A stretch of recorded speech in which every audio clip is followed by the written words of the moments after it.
Because we've moved continents, and as you no know pun from intended with a Klingon comment, I'm sure. Yeah. People cling on to. Yeah, moving, like, so we moved, and obviously my microphone stand got stuck in our, like, boxes of crap that didn't quite get delivered on time from Canada. And it's amazing what you can live without. Like, this is the thing that I find really interesting, is as humans, we cling on to these material things. And I'm very careful with myself, because I think I can border on hoarding at some certain points, but it's really difficult, because when you strip it all away, you don't actually need that much to live. And sometimes it can feel like freeing when you're like, did you see this new HBO show White Lotus? Not yet. Is it worth watching? It's kind of popped up on my recommendations. Okay. I don't know if it's everyone's cup of tea, but I watched it twice, and there's one storyline of this. I don't know how much I should give away, but this kid who's addicted to screens suddenly doesn't have access, and what happens to him afterwards, and it's pretty cool. I really liked it a lot. But yeah, I think you probably like it. It's very smartly written. It's funny as hell. It is a lot about class and privilege and stuff like that. And it's got Connie Britton in it. Is that right? Oh, I love her. I just watch her, like, sit and stare at a window. I think she's fantastic. Smartly written. I recommend it. It's funny. So I think when I'm looking at the scene with Daryl, it is interesting, because I think the show that we know now is very sparse, and there's not very much in it about. These people have been shedding their possessions for years now. Like, I remember even in Clear back in season 3, you had Carl going to get a picture of his parents, like a material, tangible thing. And that's maybe not even the best example, because I think that was more about remembering his mum. But it is this thing where we hold on to these things. And this is a society where I think they've moved beyond that. But now they're perhaps on the verge of being sucked back into that, and sucked back into this kind of materialistic thing. And it's a really interesting thing to think about in terms of how we live our lives and what makes them meaningful. And it's something new for this show, which is always welcome in my point of view. Absolutely. And as a visual, it was awesome. I really enjoyed that. Even if the way to get it was quite contrived, I thought it was really cool to But I see just it. mean the whole idea of exploring civilization and class and all that kind of stuff. Agree. But let's move on. What do you got next? Well, my number 2 was Tales from the Tunnels. So yeah, these images of the past life in the tunnels, notes from children on money, the rabbit toy. It was hard to buy. So Daryl had a couple of really cool moments in the tunnels, one of which was coming through the train carriage doing this kind of video game death march, which was pretty fun. But there were other things, like where he was doing the alien crawl through the sewers. I was like, I know he's not going to get bitten. I know there is no peril here. So I found it hard to get as invested in that as I maybe could have done. I found I would be interested to know what the unedited version of this episode was like, because I felt that the storyline with C. Thomas Howell was really weird. That almost didn't even register with me. I don't even know what happened with him. It was so weird. So Daryl bumps into him, and this is how I read it. C. Thomas Howell, not in a good way, bleeding a lot, gives Daryl gun and grenade and says, "Tell my kids I didn't die a coward." We cut to a different scene. We then see Daryl coming into the train car on his own, gun, flashlight, all very cool. And I'm like, oh, guess that guy died. And then when we're back up, walking on the street, suddenly he's there with only one eye. And I'm like, what? That guy got out of this. What was Daryl like, okay, man, you go hide and I'll pretend I didn't find you. And then, like, you can just come out and it'll all be cool. Like, what the fuck? So I didn't really understand that storyline in the tunnels. Yeah. So, and he looks like he's cosplaying some character or something too. He actually does. And because I think we mentioned on the crossover in an earlier episode that, like, C. Thomas Howell is quite a good, he's quite a known actor. We were like, oh, okay, so what are they going to do with him? And I was like, oh, okay, he's getting more storyline. Nope, shot in the head within like 2 seconds of being above ground. So that was an interesting editing and pacing choice there. But I wonder if there was more to it that was cut in post. I don't know. Hard to know. So that was my tunnel chat. Okay, well, I mean, that leads into sort of my thing about zombie action in this episode, which there was a lot of it. first off, all the Zeds crawling over Maggie felt like a Glenn under the dumpster moment to me. They only really, yeah. Yeah, well, we know she's not going to die. So it wasn't like it in that way, because at that time in The Walking Dead, we thought Glenn could die. But how it was like it is when there's that many zombies crawling all over you, it's hard to believe that one doesn't get a little nip in at least, you know? Yeah, I mean, look at what happened to Carl. It was like maybe a quarter as many zombies and he managed to get bitten. So, yeah. And they're crawling all over. But okay, then the I think the rest of the stuff I don't know, I liked, like when the dog and the zombie were getting into it. Dog, I was like, oh shit. I was real worried about Dog for a bit there. I was like, no, like not happening. Daryl shoots him in the head. That was awesome. That was brilliant. And, I mean, if a zombie did bite Dog, we really don't know what would happen. I think Kirkman has said, and we've never seen like any zombie animals, so either Dog would die or Dog would be fine, I guess. But still, it was scary. And just the whole environment of the dingy subway was cool. It reminded me of zombie video games I've played. And then the zombie attack was totally rad with everybody shooting arrows, and Maggie was awesome, and Daryl turning into John Wick. That was really cool shot from outside the train. And he's just like knives 12 of them really quickly. It made me feel like if you were around him and he had his knife, you got to be careful because there's a lot of muscle memory built up. It really seems that way. Just don't startle him. No, don't give him a wee scare. Okay, number 1. They actually, so just following on from what you said there was also a cool bit of the way that they shot everyone killing the zombies was a little bit reminiscent of the first kind of Alexandria big massacre, which was very comic book panel-y with, like, you know, you'd see the hero face, zombie face, zombie face. It was a cool bit of editing. It was cool. It looked great. I have to give it the episode that. I thought the whole thing looked great. Oh, it looked fabulous. It looked fabulous. My number 1, kind of a left curve here, but Josh McDermott in this episode was great. Yeah, so good. He was so good. It was classic wimpy Eugene, which just brought me right back. This image of him just freaking the F out was just incredible. He played it so well, making like a little shiv out of a twig, like, and he goes into that situation with Mercer, who's just fantastic. And you first, I loved when he got all upset at Princess. Can you stop moving around so much? I can totally identify with that. He's like, stop it! Like, he's just so strict. Like the amount of stress and sweat and like it really suits his character. I love so that you're having the same reaction as me. Like sometimes I can be really annoyed by him, but I thought in this episode it worked really well for him. No, it worked so well. The Commonwealth is so heightened. And it just makes sense that he would be like super Eugene at this point. Like, you know, he would just be so utterly that way. And what I loved was I fully was like, well, he's going to shit his pants and tell them everything. I was like, you know, there's no hope. But then as I was listening to the monologue, I was like, this is brilliant because he's putting in bits that are true and bits that are not. And I was like, this is why he's managing to do it, because I think a lot of this is true, but he's telling it in a slightly different order and he's leaving out bits and he's reframing it. And I'm like, this is brilliant. And I feel like straight up lying some of it, but it's enough truth that he comes off sincere. And he says, I was hoping that after a suitable period of courtship that Stephanie might be the one to change my unenviable status, because deep down I was hoping that maybe, in fact, she was my one true love. And now I've been forced to admit that in this room, and I'm humiliated by it. And I'm afraid that if Stephanie finds out that I wasn't honest with her either, that she might want to have nothing to do with me anymore. And although what he's saying is, in that, to them, he's saying, I'm scared she's not going to like me because I lied about having a settlement. I think the vulnerability there is really true. And I think the bit about hoping that she would be his one true love is true.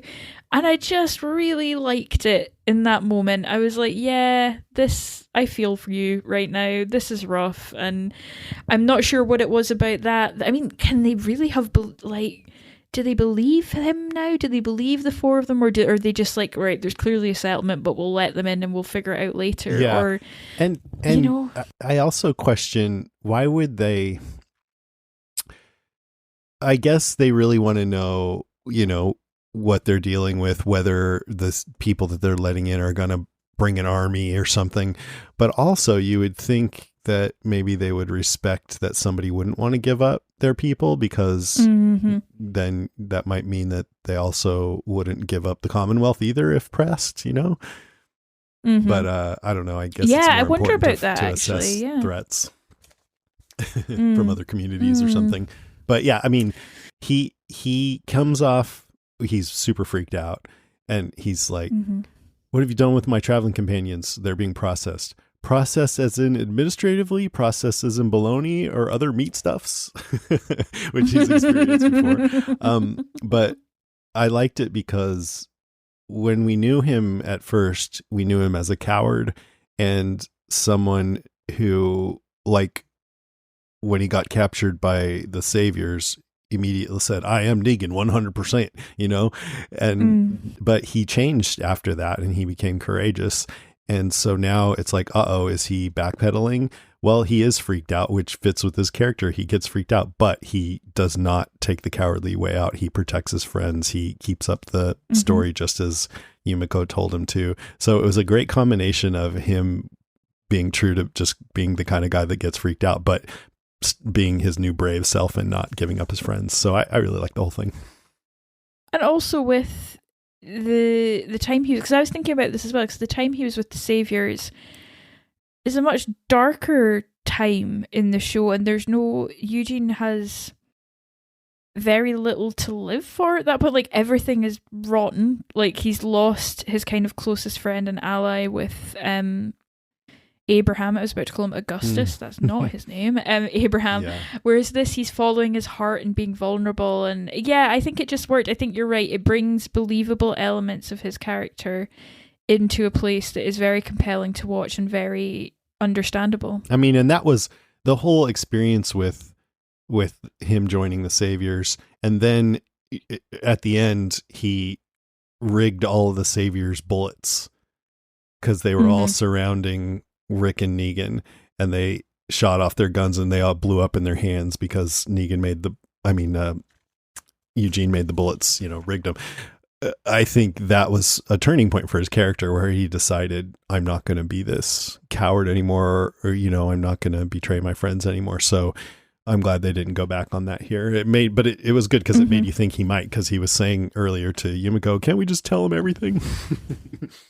I was like, do you know what, he might, and by this point he's stressing me out so much I probably would too. Right. I'm like, do you know what, just tell them, it is too much, no one deserves this. Like, the sweat is dripping off of this guy. Like, but it was funny too, he's like, my track record in the romantic realm is spotty at best. I'm not one for whom any relationships come easy, particularly those with the fair sex, and I am in fact a virgin, even though I have observed the act far more times than I care to admit.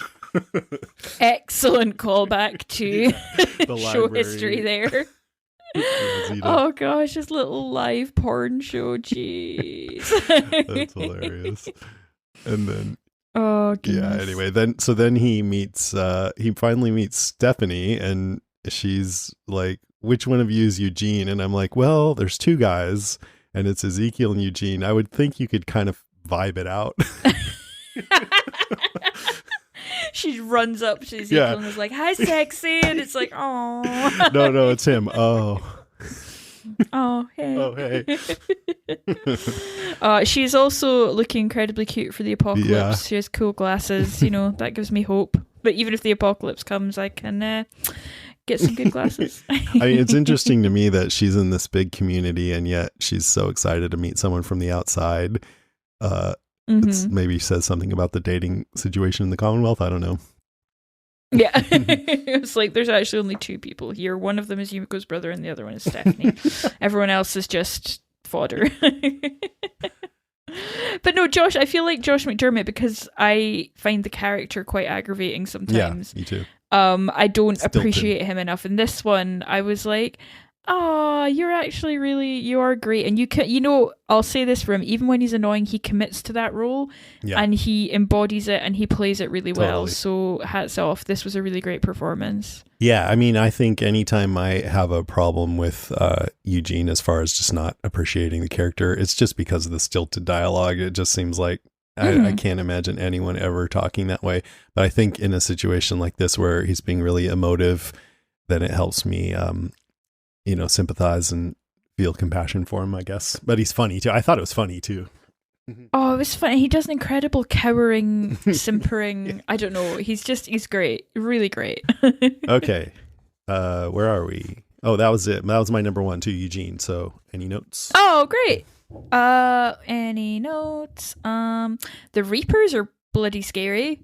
Yeah. Maggie had said that final if you see them, walk was it's too late. So well, we've seen them. I guess it's too late. Yeah, that final walk with everybody hanging upside down by their feet. Oofed. Oh. Freaky. Very, very dark. It made me think of like The Purge or something really creepy like that. Yeah, no, that was intense. Mm-hmm. But if it's like the cliffhanger between the first episode and the second, where Negan leaves Maggie to die, and then the next episode they're like, "Hey, what's up?" Then maybe they'll just take off their masks and be like, "What's up, everybody?" Sup, buddies? They just walk past. They just walk past like, oh, hey, what's up, hey, where are you off to? Meridian? Oh, cool. Yeah, me too. Do you want to walk together? Okay. Negan had bad memories in the train car, which I think was a callback to Here's Negan, where he didn't like the sound of the walkers outside and wanted to keep the generator running to drown it out. I was wondering about that.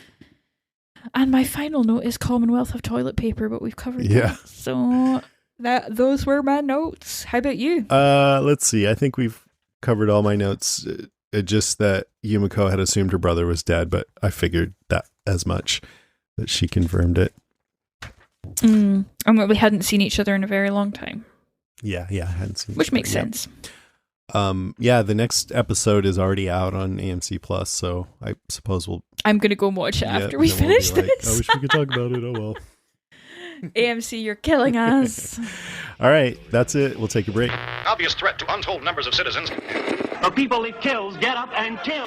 Are they slow-moving, Chief? Yeah, they're dead. They're all messed up. This is a Walking Deadcast news update. All right, Entertainment Weekly talked with Lauren Cohan. They said, so Negan essentially left Maggie to die at the end of the season premiere, and then in this next episode when she gets back, he defends himself by saying, hey, there's a big difference between trying to kill you and seeing you in trouble and deciding not to help you. What do you make of that distinction, Lauren? She says, I just wanted to kill him. I wanted to kill him. I wanted Maggie to just shoot him. The fact that I want that and she wants that, then she doesn't do it. That's why I'm like, okay, she's keeping this hope of overcoming this animal anger. There's a tiny little thread of like, I got to keep that alive. I got to keep this respect for life alive. Jeff is so good too, because when I watched the episode and I'm like, shit, I could see why Negan's so scared of her that this can happen. They say, does that excuse his actions then? She goes, you should just hate him for this moment when he leaves Maggie to die. And then when he says, she just said she was going to kill me, what would you do? And it's like everybody in this world who is still alive is pretty wily. You know what I mean? You have to just sort of tiptoe through just getting yourself alive for a bit longer. You have to just keep yourself alive. You have to adjust. You have to just keep adjusting. I'm not sure what she's saying. And at every juncture, Negan has just done what he thinks is going to work for that much longer. I don't know if I'm Maggie or Lauren at the moment, but if it's just like we're forced to keep him there and she says that he knows the city, blah, blah, blah. But it's not just that he knows the city. It's like if I kill him, once you cross that line, you can't go back. So I guess she's saying, I don't blame Negan for doing that because he thought I was going to kill him, and now I don't want to kill him because I'm trying to keep this last little bit of humanity in myself or something. I think so. I don't know if Lauren Cohan knows what she means. I know. Yeah, it's a little confused. Because, I mean, the most straightforward she seemed is when she said, I just wanted to kill him. Yeah, I think that's, you could get your clickbait quote there. But then they go, let's juxtapose that to the decision she makes then afterwards not to let that kid Gage in. And they stand there and watch him get devoured. And then she tells that story about the men she had to take out and finding the women with the limbs cut off and their eyes gouged out. And she says she lost something in that moment. What is it that she lost? I think it's that you lose what she perceives as a luxury to make anything less than black and white decisions in terms of which one equals living and which one equals dying. and she's on the road with her child, and she can't stop long enough to be sad about seeing what these people have done to these other women and how they've descended into their complete animalistic based nature, because them being alive means that there's food, and that's all that matters. And that in itself is her being an animal. And that's what the truth of the moment is. Having the wherewithal to make decisions from a place of anything more than survival is such a luxury. And having Alexandria and those places where you can begin to hope to live is bigger and more important than anything else. And it's bigger and more important than her anger at Negan, honestly. So maybe that sort of suggests that keeping Negan alive in that moment was so he could help with the mission. Yeah, she views him as kind of an asset or just like another body rather than, that would make, I can buy that. Insider talked with Angela Kang. This was a little while back, but it's relevant. They said people have been wondering if Walking Dead is making Maggie into a villain to make Negan more likable. And she said, it's not our intention to really make her a villain to make Negan shine. Negan may have moved a little bit more towards Maggie, but I think Maggie, as a result of things that she faced out on the road, has moved a little bit towards Negan. There are a lot of gray areas for all of our heroes, and they're trying to grapple with those things. They're trying to make the right decisions for themselves, their people, their loved ones. Maggie, she doesn't mess around, and we've seen that in the past as well, but she's definitely had to kind of go a little darker at times. It's definitely not to try to specifically show any light in Negan, but it's just to show that there is really a mix for both of them. They have moments where each of them can do heroic things. There's also moments they can both do dark things, and they're just crashing together. Also, Maggie's a Reaper. No, I'm just kidding. I added that part. Also, she's Hundo P. a Reaper. Have She's fun, a cannibal. everyone. Entertainment Weekly asked Josh McDermott if it's true that Eugene is a virgin. He says that is absolutely true. Yeah. They say, okay, but before we enter that as canon, what about the scene that was apparently shot yet never aired back in season 8 of Eugene and Savior Laura, Lindsley Register, having relations once it appeared the sanctuary was about to fall? I didn't know about that, but he goes, we shot it. I remember saying to Scott Gimple, man, this is like a huge deal for Eugene. I think he's a virgin. And Gimple said, no, he's not a virgin. And I was like, Scott, he's a virgin. And I don't know if that conversation changed things, but I'm glad it did, because then we got this beautiful moment here in season 11. I just thought that was kind of funny. Oh, I like it when actors take a bit of ownership of their characters like that. I like it. I do too. I especially do if they're protecting some thing that might be more vulnerable like that versus just trying to make them cooler, you know? Yeah. Yeah, I agree. I completely agree. I love that. I'm glad that they listened. Yeah. I don't usually report on stuff like this next one, but I've been seeing there's this really cool, thick, hardcover 240-page art book coming out all about The Walking Dead. It's called, what is it called? I think it's called The Art of the Walking Dead, but it's going to be out. Well, let's see what it says here. Published by Skybound and produced by AMC Networks Publishing.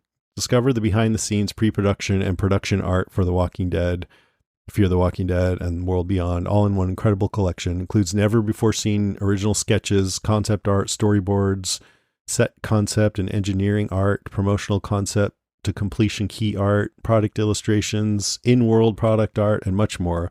Also includes a brand new wraparound cover featuring over 50 characters from across the shows, an introduction by Scott Gimple, anecdotes, and all kinds of stuff like that. I wish I had written the name down here, but apparently I didn't. I love this. I love that kind of thing. That's really cool. Yeah. It looks like something I might actually want. It's like $42, but you know, it's a big thing. Bit of show history. Yeah.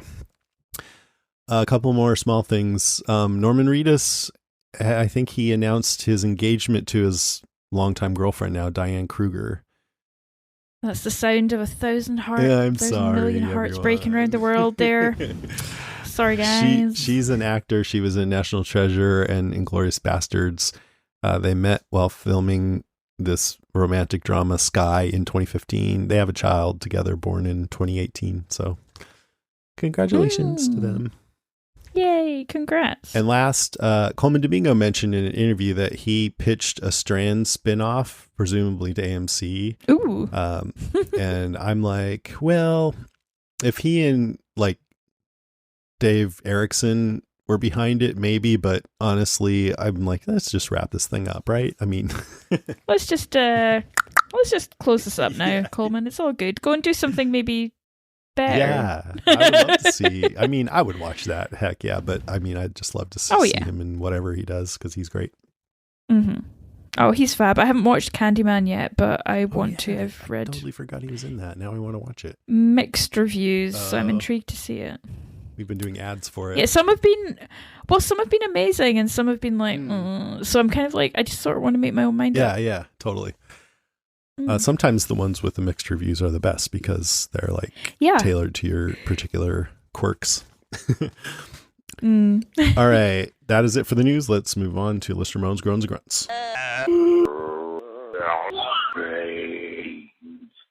I wanted to mention we're getting a lot of feedback, which is awesome. I love that. But it's getting to the point where if we read all of it, we'd just be going on and on and on longer than we'd like to, and that you would probably like us to. So if you wrote in and you don't hear your message, I hope that we appreciate it, and I hope you try again next time. And thank you for writing in.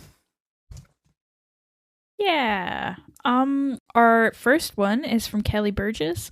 I liked it better than part 1. I never imagined I would say this, but Maggie has me feeling pretty sus of her. She's definitely changed. Sounds like she's had to do some pretty bad things to survive. I'm really excited to see where this final season takes us. So far, the first 2 episodes have been strong. Hopefully it gets better from here. I do have a few complaints, but it's mostly just feeling like characters are making poor decisions, likely for dramatic effect. I just think they're smarter than that. I really do hope that there's more to Maggie than what we've seen, that there's something going on with her. I just find that really interesting. I think it would be a cool angle for it to take.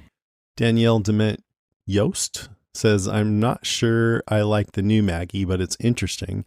It's hard though, because she's been one of my favorite characters, but she seems like a different person now. I definitely don't like that we suddenly have guns and ammo again.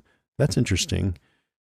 Yeah, I forgot about that because they got all this ammo. I'm super excited to see more of the Commonwealth. I started the comics but didn't get this far. All in all, I really enjoyed this episode. Mark Nichols says, what an episode tonight, full of zombies and kills.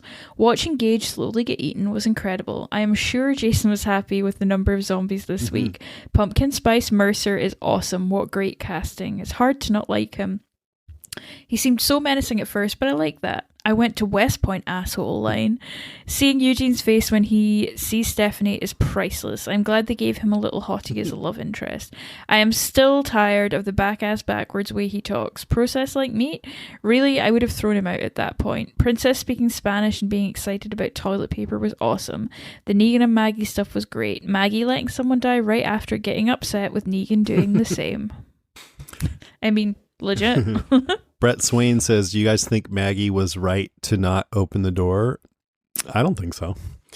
When I first watched it, I was mad because if it was Beth or Glenn on the other side of the door, she would have opened it regardless of how many walkers. But then on Talking Dead, Lauren said it was because Gage wasn't a team player. I get it, but still Maggie's reasoning didn't sit with me well. Bonus, Emily Kinney said on Talking Dead that Beth would have opened the door. Reminds me why Beth is my favorite and how Maggie and Beth contrast to each other. I'd have opened it. I would have opened it. AJ Ebersol says, first of all, how hypocritical of Maggie to not help Gage after she and the rest of the group were criticizing Negan for doing the same thing to her. Also, something has to be going on with Maggie. All of a sudden they are going in a different place she didn't mention up until now, and the Reapers are there. Something fishy is going on. Secondly, one thing I wish they did with these first 2 episodes is show some PTSD with Eugene from being in the train cars, especially because of the season 5 opener in Terminus. I think that's why he asked if his friends are being processed as in bologna or other meat stuff. Holy moly, AJ. Fair point. That's good. That has to be on his mind, and I wish the show would have shown more of him freaking out about being kept in a train car and possibly eaten, and the other 3 trying to help him through it. This is just a little nitpick, but I absolutely love the show, so I will let it slide. Gary J. Hewitt says, along with the theme of class this season, money is going to play an interesting part. In episode 1, there was a dumpster full of notes. This week, you've got talks with the Commonwealth saying the dollar will be the number 1 currency, but then you've also got Daryl finding the banknote being used as paper. This shows to some it's still worthless, but to others, it's the future. Maggie says, we don't have the ammo to clear the walkers? Really? Have they forgot how to use the pointy stabby weapons? Come on. Fair. Tina Karari says, someone better call Maggie out on her bullshit for leaving that poor red shirt kid to die. Everyone was coming for Negan for not helping her, but she's allowed to stop anyone from helping that kid? If the excuse really is that he left the group, that is major bullshit. He's a kid. If it were teenage Herschel, she'd open that door. She's a hypocrite. At least Negan knows his bullshit and stands by them. Yeah. Stand by your bullshit. Stand by your bullshit. Yeah, I pretty much agree with that. Karen, she says, I don't see this as Negan versus Maggie thing. Hi, Karen. Negan left Maggie to save his own skin. He could have easily pulled her up, but didn't. With Gage, though, Maggie calculated that one life wasn't worth risking ammo, energy, or manpower. It might be worth risking ammo to save somebody's life. Gage was a wild card who already abandoned his team once. Who's to say that he wouldn't have compromised them again if they saved him? That would undermine the mission, which means Alexandria starves to death. Didn't Negan also achieve his goal, but at the expense of Earl and many hilltop lives? The exchange of Maggie's gun with Negan shows that both characters put Alexandria above their differences, so why can't we viewers do the same? I mean, that's me being generous. There was totally a choke point for Maggie's team to clear all the walkers in the subway, even without Daryl Ex Machina. And Maggie's recklessness frustrates me, but I'm willing to have the show challenge me with my favorite character. I want full human characters, flaws and all, than heroes all the time. Lauren Cohan and JDM are brave to portray people who aren't always agreeable, but act true to their grief and experiences instead. And it was an okay episode overall. The best part was the Eugene and Mercer scene, a masterclass in acting. Love Karen, and yes, agree. Jessica Hawai says, the resolution between Maggie and Negan worked for me. They're both just straightforward about it, and in my opinion, Team Meridian needs to back off. I'm sure they're great people, but other than protecting Maggie, why do they keep proclaiming they don't trust Negan like they know what happened? Back off, let the two handle it. Doesn't feel like lack of trust is the issue at this point. More both know that they are out for each other while having a shared goal of getting food for their people in Alexandria. Now, what didn't work for me was Gage's death and Maggie's horror tale. Gage has been a coward ever since we've met him, and now we're supposed to believe he stabs himself in the heart for a badass death. I don't buy it. Also, they clearly had plenty of time to open and close that door, if they had all that time to discuss it. And then when the Zed's pushing through, no. I understand they were meant to see Gage being all Walker mysterious and dark at the windows, but them breaking through without even pushing just so we can see his face didn't work for me. Maybe nitpicky, but it took me out of it. I'm also now very worried for Alden, considering the track record of people trying to do the right thing on this show. R.I.P. to the OG Dale. Yeah, that's something for Peter to look forward to. Yeah, If Alden dies next week, I'll make Peter come on the show. That'd be amazing. to just laugh happily about what has happened. That would be incredible. Peter's welcome anytime. Rebecca Cantu Davidson says, what the hell's going on? Everyone is slipping completely off their game. Maggie is becoming highly suspicious, like she's delivering these people to the slaughterhouse. I can't believe I'm saying this, but I'm definitely Team Negan here. I did love the side shot of watching Daryl take out the walkers and Princess having a whole conversation in Spanish. Yes. And her calling Mercer that fine dude.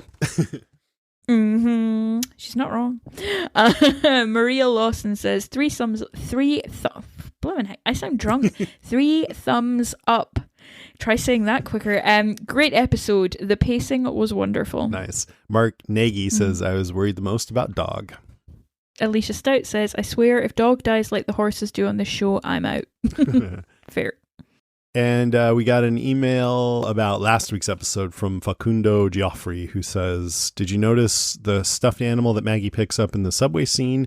Is that a callback to the stuffed animal, the Walker girl that Rick kills in the very first scene, the very first episode of the show? Oh. Maybe. He goes on, also the close-up to the sign, America does not tolerate racism. Was that a message put by Angela Kang, since she's Asian American, about the shooting that happened at the Atlanta spa? Anyway, I believe it's very well put. A strong message to send out in these difficult times. Nice. Maybe. I think sadly it's a sign that is relevant to many situations in the last couple of years and forever. Yeah. Yep. And we have an email from Mark Williamson that says, "Hi, been listening to your podcast for a while and love it. Keep up the good work. Listening from Northern Ireland in the UK. Would love a shout out. Kind regards, Mark." Hello, Mark. Thank you very much. Mark! Mark! And then we got a bunch of calls. Here's one from Sydney. Hi guys, it's Sydney. I'm calling about episode 2, and I don't know if I'm going to be able to go to bed tonight. That episode was a lot. It started out light. I love Princess and her, remarks about wanting to talk to the manager and that fine ass guy in the orange suit or whatever. That was great. But then the episode went dark fast in the subway. I mean, Maggie's story about what she saw in that house and how she essentially put them all down. That was a lot. And I'm not even a claustrophobic person, but the whole subway scene, there were so many zombies coming through there. I mean, even Daryl coming through with the, silver handgun didn't even feel uplifting. I still felt like we were all in danger. And then, my central thesis here for the past 2 episodes is that Maggie is just essentially leading them back just to fight the Reapers because she's, mad at them. And she led them directly into their den. I mean, she had to have known about the bodies hanging there, and then, the crew coming out with their masks and machetes. Everyone who quit watching The Walking Dead a few years ago needs to come back now. I mean, the show really has everything. It's got laughter and lovable characters, and then some really dark shit. Okay, thanks. Bye. Yeah. Oh, yeah. Yeah, that's right. Come back. Yeah, man, I didn't even think about that Maggie maybe just wanted to lead them back to go up against the Reapers. Well, you make it, very fair point. Those bodies can't have gone up quickly. So, yeah. Yeah, I don't know. I hope we find out soon if there's something going on with that. Yeah. Here is the live Steve. Hello, Walking Dead cast. This is Steve, and just starting my second watch of Acheron, or whatever it is. She's going to crawl under the subway car, kind of like under the dumpster. Mm-hmm. Okay, those drawings just got creepier and creepier as he went along. Daryl in the subway.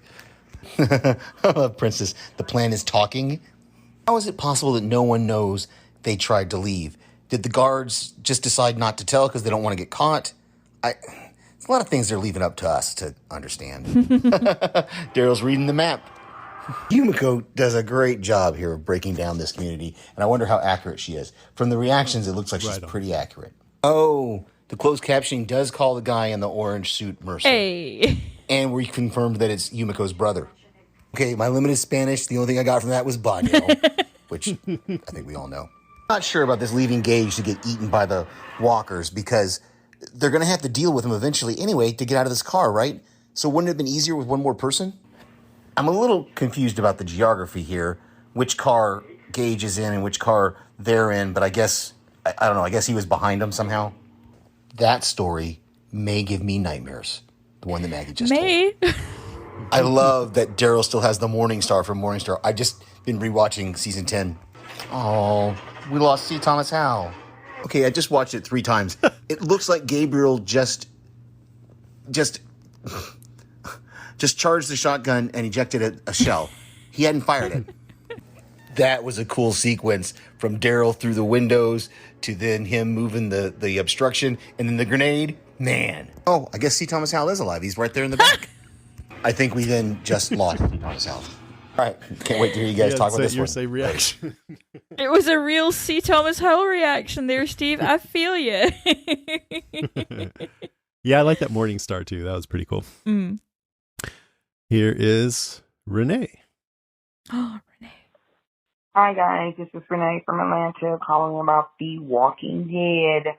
Okay, this episode was so freaking good. See, this is what I like. I love zombies. I love this suspense. It just reminded me of the old school Walking Dead when they was on the train. It was just so intense. And with Negan and Maggie, it's like, I don't need them to try and make them work or make them fit. It's like they're trying to make them fit so Negan can stay on the show. Negan needs to leave the show. Period. Point blank. How in the world can him and Maggie coexist together? I don't see it. Even with Maggie allowing that young man to die, it's totally different to me because I didn't know the young man. I didn't care about him. Glenn, I love. So Negan has to die.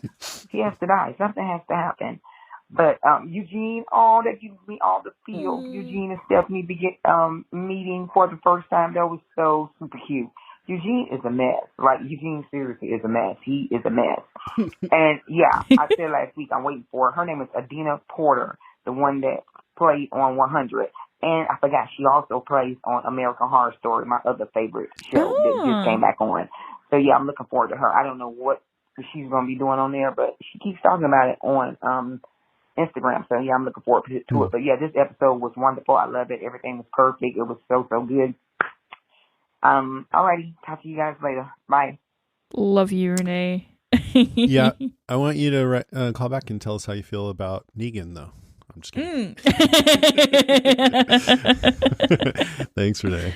Love your calls. Here is Robin from Georgia, new caller. Oh. Hey, guys. This is Robin from Georgia here. I'm an OG listener, frequent commenter, first-time caller. Yay. Live about an hour and a half northeast of Atlanta. So, hey, Renee from Atlanta. I just wanted to make a few comments about the first couple of episodes. First of all, I was an English theater major, so I was far more intrigued by Chekhov's waterline than I was by how Yumiko and them got out of the cages. I kept waiting and waiting. I was hoping that they would fight the zombies while floating through the train cars. I know that was probably impossible from a production standpoint, but I was really hoping for it. But don't get me wrong, the fights with the zombies were amazing. But, you know, that Chekhov's waterline really bothered me. We did get a little bit of Glenn under the dumpster, didn't we, when Maggie came up from underneath the train car. That was okay, though. Made sense. I loved Negan's response to them accusing her or her accusing him of leaving her to die. He's like, okay, so what? I did it. Let's move on. Totally perfect. Yep. I couldn't imagine him responding any other way. Counselor Yumiko rocks. Couldn't believe how easily she had the interrogators on the ropes by explaining all the little details about their settlement that she had gleaned from all the things that she experienced there while she'd been, I guess, I don't know, are they captives? I guess. Also, am I the only one that was reminded of X-Files season 4, episode 2, Home, during Maggie's story of the old man's house and the things that happened there?